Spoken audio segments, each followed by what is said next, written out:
Hi, and welcome to Read with Tawny. Today I'm going to be reading The Legend of Sleepy Hollow. I have this really pretty version of this book. It's illustrated by Arthur Keller. It's the Bobbs and Merrill Company. It was copyrighted in 1906. I am going to be showing you the pictures along the way as we go. It's got this little protection page. The Legend of Sleepy Hollow by Washington Irving. Drawings by Arthur Keller. The Bobbs Merrill Company, Indianapolis. It has an illustration breakdown of pages.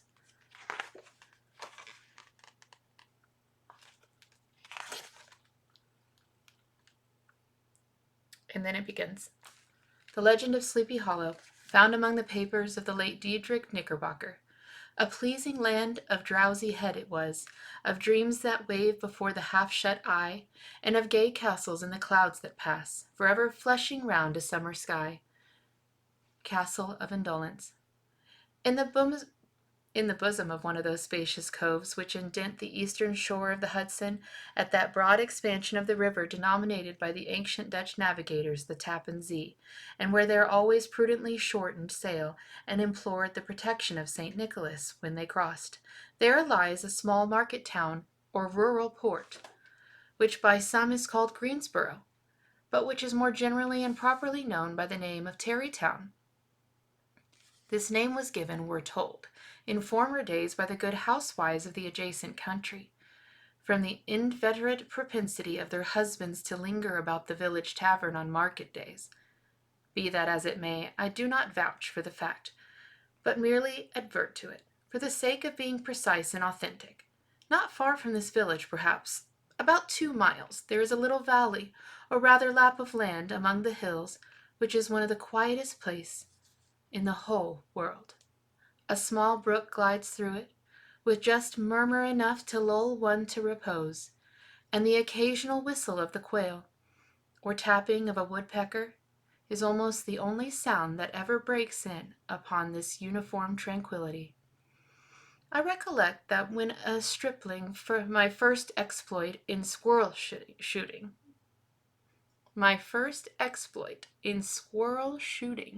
was in a grove of tall walnut trees that shades one side of the valley.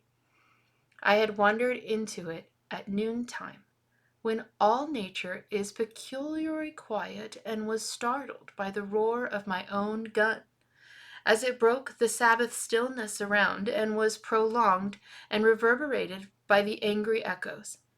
If ever I should wish for a retreat, whether I might steal from the world and its distractions and dream quietly away the remnant of a troubled life, I know of none more promising than this little valley. From the listless repose of the place and the peculiar character of its inhabitants, who are descendants from the original Dutch settlers, this sequestered glen has long been known by the name of Sleepy Hollow, and its rustic lads are called the Sleepy Hollow Boys throughout all the neighboring country.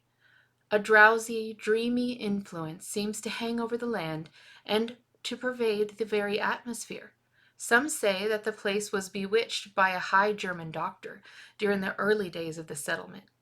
Others, that an old Indian chief, the prophet or wizard of his tribe, held his powwows there before the country was discovered by Master Hendrik Hudson. Certain it is that the place still continues under the sway of some witching power that holds a spell over the minds of the good people, causing them to walk in a continual reverie.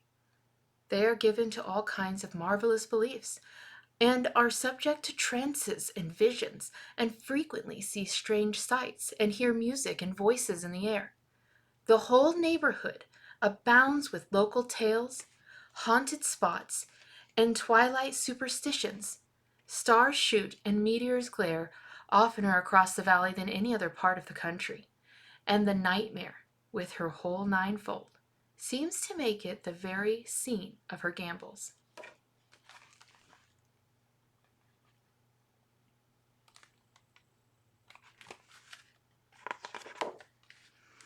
The dominant spirit, however, that haunts this enchanted region, and seems to be commander-in-chief of all the powers of the air, is the apparition of a figure on horseback without a head. It is said by some to be the ghost of a Hessian trooper, whose head had been carried away by a cannonball in some nameless battle during the Revolutionary War, and who is ever and anon seen by the country folk hurrying along in the gloom of night, as if on the wings of the wind.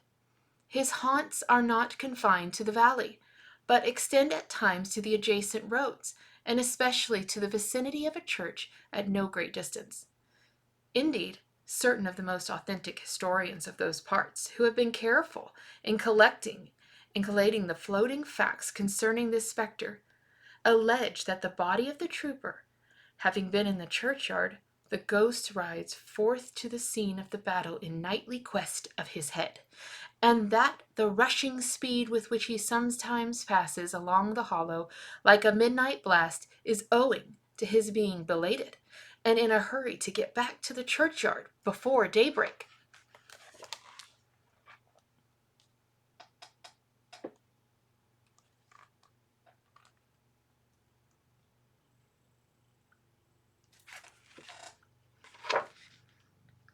Such is the general purport of this legendary superstition, which has furnished materials for many a wild story in that region of shadows, and the spectre is known at all the country firesides by the name of the Headless Horseman of Sleepy Hollow. It is remarkable that the visionary propensity I have mentioned is not confined to the native inhabitants of the valley, but it is unconsciously imbibed by everyone who resides there for a time. However wide awake they may have been before they entered that sleepy region, they are sure, in a little time, to inhale the witching influence of the air, and begin to grow imaginative, to dream dreams, to see apparitions. And I mention this peaceful spot with all possible laud, for it is in such little retired Dutch valleys, found here and there embosomed in the great state of New York, that population, manners, and customs remain fixed, while the great torrent of migration and improvement, which is making such incessant changes in other parts of this restless country, sweeps by them unobserved. They are like those little nooks of still water which border a rapid stream, where we may see the straw and bubbling riding together, riding quietly at anchor, or slowly revolving in their mimic harbor, undisturbed by the rush of the passing current.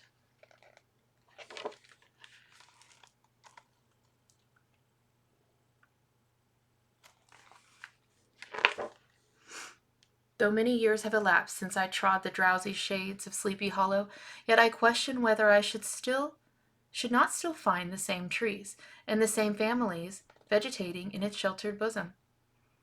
In this by-place of nature there abode in a remote period of American history, that is to say, some 30 years since, a worthy wight of the name of Ichabod Crane, who sojourned, or as he expressed it, tarried, in Sleepy Hollow, for the purpose of instructing the children of the vicinity. He was a native of Connecticut, a state which supplies the Union with pioneers for the mind as well for the forest, and sends forth yearly its legions of frontier woodsmen and country schoolmasters. The cognomen of Crane was not inapplicable to his person. He was tall, but exceedingly lank, with narrow shoulders, long arms and legs, hands that dangled a mile out of his sleeves, feet that might have served for shovels, and his whole frame most loosely hung together. His head was so small and flat at the top, with huge ears, large, green, glassy eyes, and a long snipe nose, so that it looked like a weathercock perched upon its spindle neck to tell which way the wind blew. To see him striding along the profile of a hill on a windy day, with his clothes bagging and fluttering about him, one might have mistaken him for the genius of famine descending upon the earth, or some scarecrow eloped from a cornfield. His schoolhouse was a low building of one large room, rudely constructed of logs. the windows partly glazed and in partly patched with leaves of old copybooks. It was most ingeniously secured at vacant hours by a withe twisted in the handle of the door, and stakes set against the window shutters, so that, though a thief might get in with perfect ease, he would find some embarrassment in getting out, an idea most probably borrowed by the architect, Joost van Houten, from The Mystery of an Eel Pot. The schoolhouse stood in a rather lonely but pleasant situation, just in just at the foot of a windy hill, with a brook running close by and a formidable birch tree growing at one end of it. From hence the low murmur of his pupils' voices, conning over their lessons, might be heard in a drowsy summer's day, like the hum of a beehive, interrupted now and then by the authoritative voice of the master, in the tone of a menace or command, or peradventure by the appalling sounds of the birch, as he urged some tardy loiter along the flowery path of knowledge. Truth to say, he was a conscientious man, and ever bore in mind the golden maxim, spare the rod and spoil the child. Ichabod Crane's scholars certainly were not spoiled.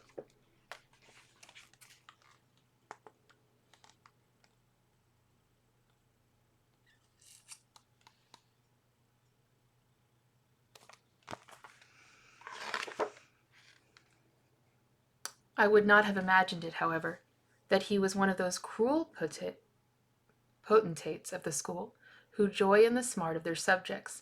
On the contrary, he administered justice with discrimination rather than severity, taking the burden off the backs of the weak and laying it on those of the strong. Your mere puny stripling that winced at the least flourish of the rod was passed by with indulgence, but the claims of justice were satisfied by inflicting a double portion on some little tough, wrong-headed, broad-skirted Dutch urchin, who skulked and swelled and grew dogged and sullen beneath the birch. All this he called doing his duty by the parents, and he never inflicted a chastisement without following it by assurance, so consolatory to the smarting urchin that he would remember it and thank him for the longest day he had to live.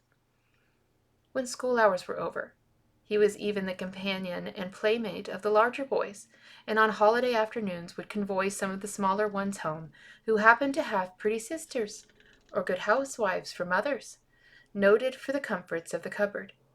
Indeed, it behooved him to keep on good terms with his pupils. Can't see.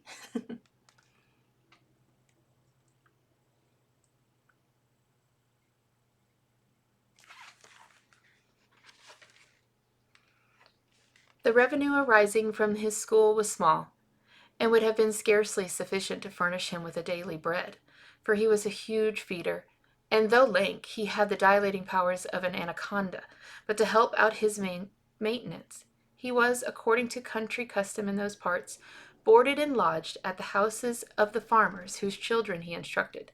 With these he lived successfully a week at a time, thus going the rounds of the neighborhood, with all his worldly effects tied upon a cotton handkerchief.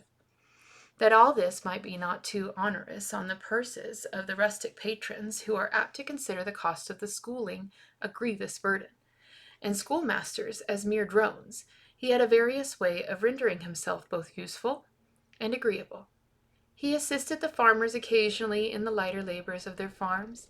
He helped to make hay, mended the fences, took the horses to water, drove the cows from the pasture, and cut wood for the winter.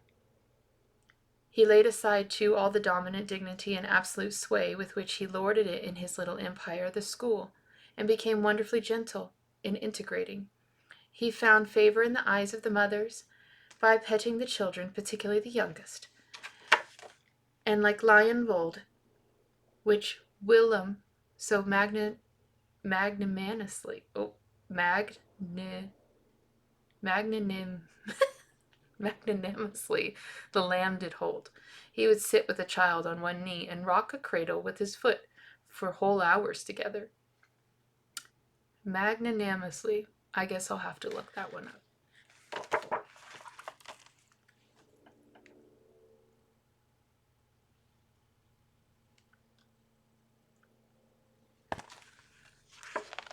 I'd like to show you the word I can't read.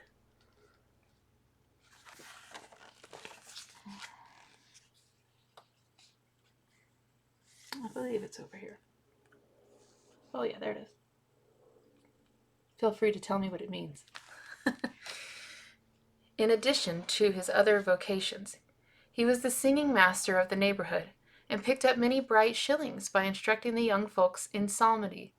It was a matter of no little vanity to him, on Sundays, to take his station in front of the church gallery, with a band of chosen singers, where in his own mind he completely carried away the palm from his own mind, from the parson.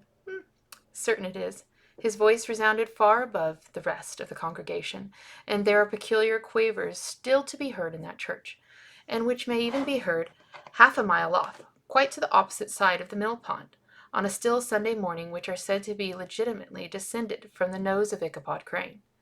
Thus by divers he little makes shifts in that ingenious way which is commonly denominated by hook and by crook, the worthy pedagogue got on tolerably enough, and was thought by all who understood nothing of the labor of the headwork to have a wonderful, easy life of it. The schoolmaster is generally a man of some importance in the female circle of the rural neighborhood, being considered a kind of ideal gentleman-like personage, of vastly superior taste and accomplishments to the rough country swains, and indeed inferior in learning only to the parson. His appearance, therefore, is apt to occasion some little stir at the tea-table of a farmhouse, and the addition of a supernumerary dish of cakes or sweetmeats, or peradventure the parade of a silver teapot. Our man of letters, therefore, was peculiarly happy in the smiles of all the country damsels. How he would figure among them in the churchyard between Sunday services, gather grapes for them from the wild vines that overrun the surrounding trees, reciting for their amusement all the epitaphs on the tombstones, or sauntering with a whole bevy of them along the banks of an adjacent mill-pond, while the more bashful country bumpkins hung sheepishly back, envying his superior elegance and address. From his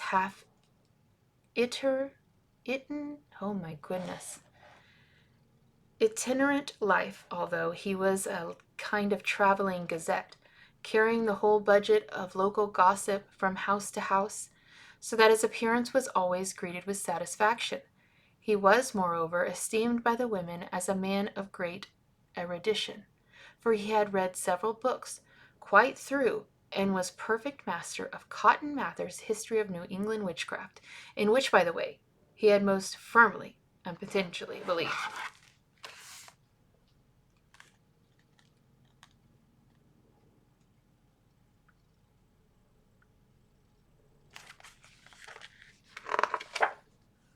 He was, in fact, an odd mixture of small shrewdness and simple credulity. His appetite for the marvelous and his powers of digesting it were equally extraordinary, and both had been increased by his residence in this spellbound region. No tale was too gross or monstrous for his capacious swallow.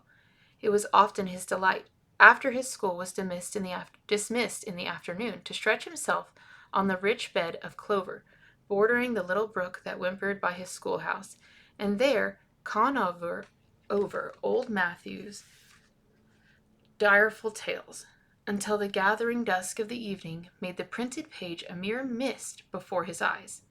Then, as he wended his way by swamp and stream and awful woodland to the farmhouse where he happened to be quartered, every sound of nature, at that witching hour, fluttered his excited imagination. The moan of the whippoorwill from the hillside, the boding cry of the tree-toad, that harbinger of storm, the dreary hooting of the screech-owl, or the sudden rustling in the thicket of birds frightened from their roosts. The fireflies, too, which sparkled most vividly in the darkest place, now and then startled him, as one of the common brightness would stream across his path. and if by chance a huge blockhead of a beetle came winging his blundering flight against him, the poor varlet was ready to give up the ghost, with the idea that he was struck with a witch's token.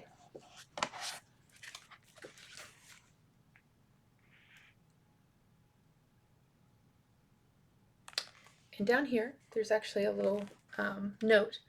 The whippoorwill is a bird which is only heard at night. It receives its name from its note, which is thought to resemble those words.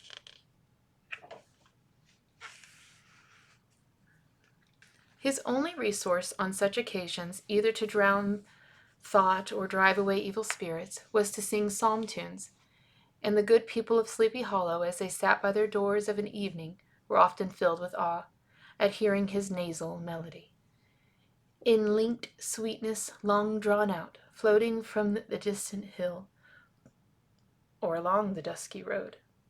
Another of his sources of fearful pleasure was to pass long winter evenings with the old Dutch wives, as they sat spinning by the fire with a row of apples roasting and spluttering along the hearth, and listen to their marvelous tales of ghosts and goblins and haunted fields and haunted brooks and haunted bridges and haunted horses, and particularly of the headless horseman, or galloping Hessian of the hollow, as they sometimes called him. He would delight them equally by his anecdotes of witchcraft and the dreadful omens and portentous sights and sounds in the air which prevailed in the early times of Connecticut, and would frighten them woefully with speculations upon comets and shooting stars, and with the alarming fact that the world did absolutely turn round, and that they were half the time topsy-turvy.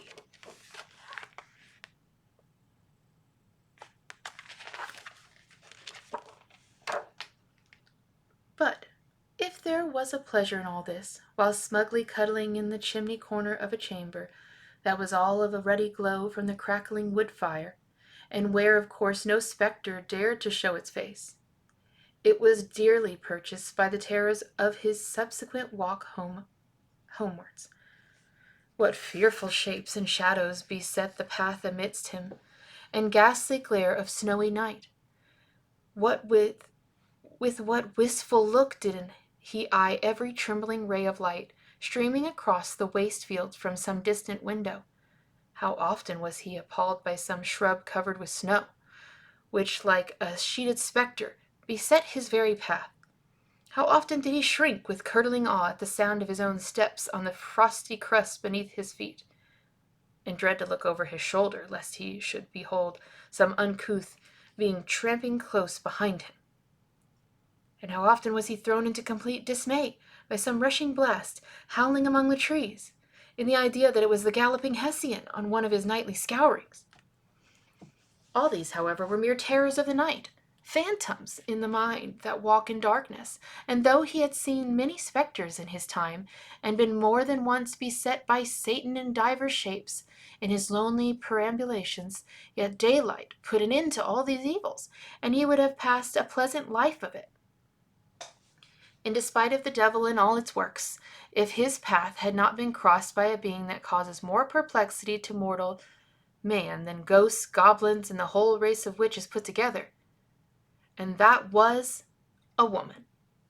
Amongst the musical disciples who assembled one evening each week to retrieve his instructions in psalmody was Katrina Van Tassel, the daughter and only child of a substantial Dutch farmer. She was a blooming lass of fresh 18, plump as a partridge, and ripe and melting and rosy-cheeked as one of her father's peaches, and universally famed not merely for her beauty, but her vast expectations. She was withal a little of a coquette, as might be perceived even in her dress, which was a mixture of ancient and modern fashions, as most suited to set off her charms. She wore the ornaments of pure yellow gold, with which her great-great-grandmother had brought over from Sardin, the tempting stomacher of the olden time, and withal a provokingly short petticoat to display the prettiest foot and ankle in the country round.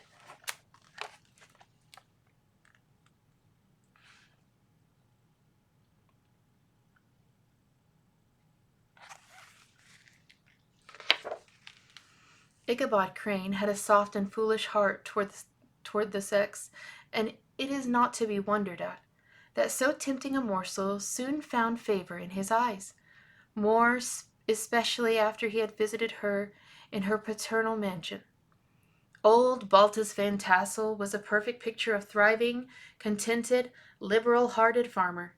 He seldom, it is true, sent either his eyes or his thoughts beyond the boundaries of his own farm, but within those everything was snug, happy, and well-conditioned. He was satisfied with his wealth, but not proud of it. He piqued himself upon the hearty abundance rather than the style in which he lived. His stronghold was situated on the banks of the Hudson, in one of those green, sheltered, fertile nooks in which the Dutch farmers are so fond of nestling. A great elm tree spread its broad branches over it, at the foot of which bubbled up a spring of the softest and sweetest water in a little well formed of a barrel, and then stole sparkling away through the grass to a neighboring brook that bubbled along among the alders, dwarf willows. Hard by the farmhouse was a vast barn, that might have served for a church, every window and crevice of which seemed bursting forth with the treasures of the farm. The flail was busily resounding within it from morning to night. Swallows and martins skimmed twittering about the eaves, and rows of pigeons, some with their one eye turned up as if watching the weather, some with their heads hung under their wings or buried in their bosoms, and others swelling and cooing and bowing about their dames, were enjoying the sunshine on the roof.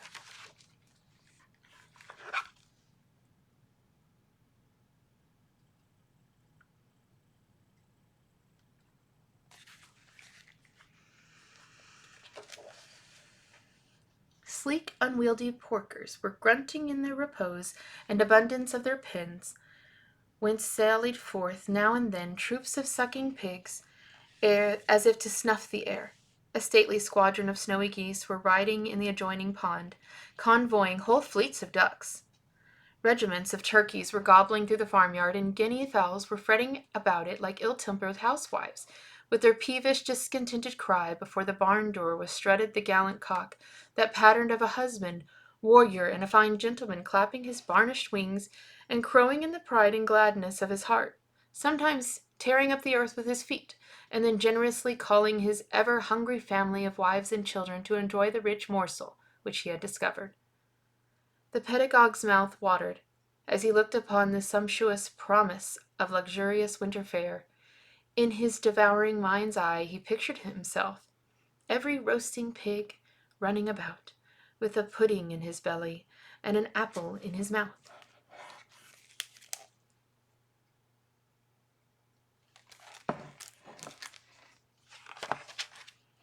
The pigeons were snugly put to bed in a comfortable pie, and tucked in with a coverlet of crust. The geese were swimming in their own gravy, and the ducks pairing cozily in dishes like snug married couples, with the decent competency of onion sauce. In the porkers he saw carved out of the future, sleek side of bacon, and juicy relishing ham.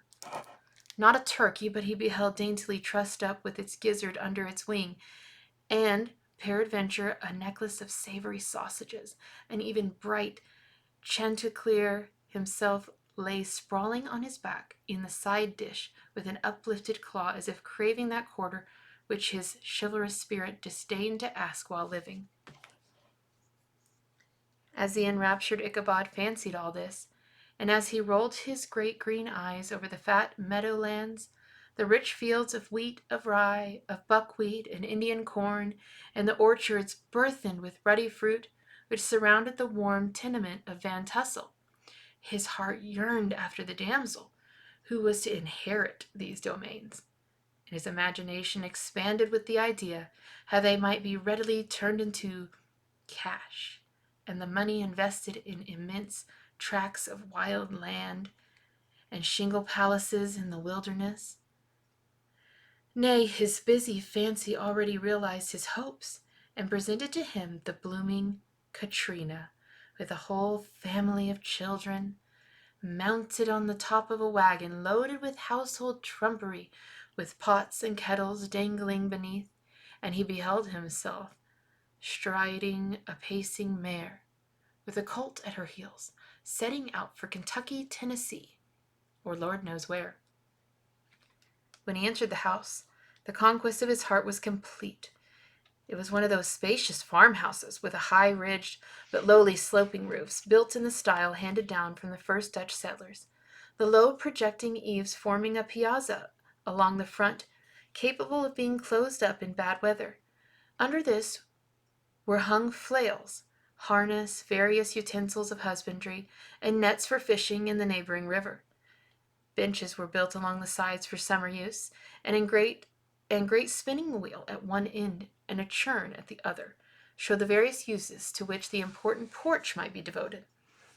From this piazza the wondering Ichabod entered the hall, which formed the center of the mansion, and the place of usual residence. Here rows of resplendent pewter, ranged on a long dresser, dazzled his eyes. In one corner of this stood a huge bag of wool, ready to be spun. In another, quantity of linsey woolsey, just from the loom.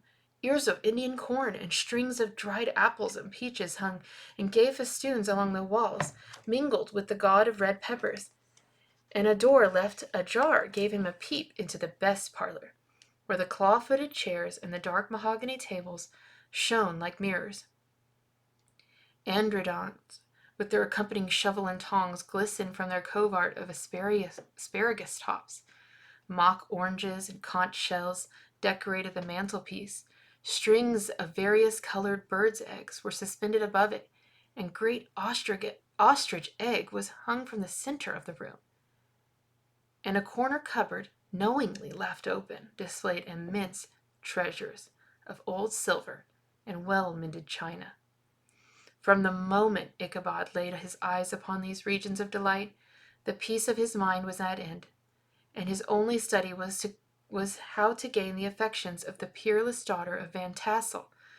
In this enterprise, however, he had a more real difficulty than generally fell to the lot of a knight-errant of yore, who seldom had anything but giants, enchanters, fiery dragons, and such like easily conquered adversaries to contend with, and had to make his way merely through the gates of iron and brass and walls of adamant to the castle kept where the lady of his heart was confined, all which he achieved as easily as a man would carve his way to the center of a Christmas pie. And then the lady gave him her hand as a matter of course.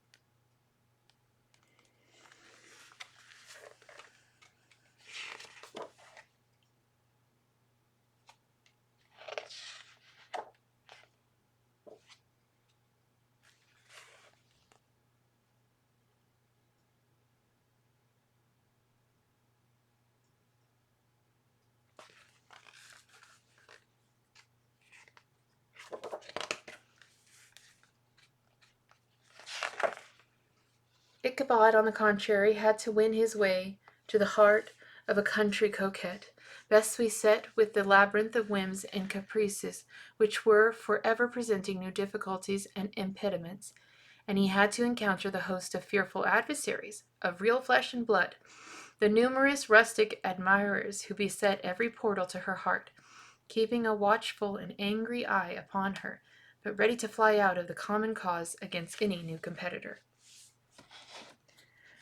I'm going to pause here. I think this is a good place to stop. We're about halfway done. So I hope you've enjoyed it. Again, I've never pretended that I would be perfect in any way. I will come across hiccups as we go. That is what learning and reading is. So I hope you join me on the next half of The Legend of Sleepy Hollow. Thank you.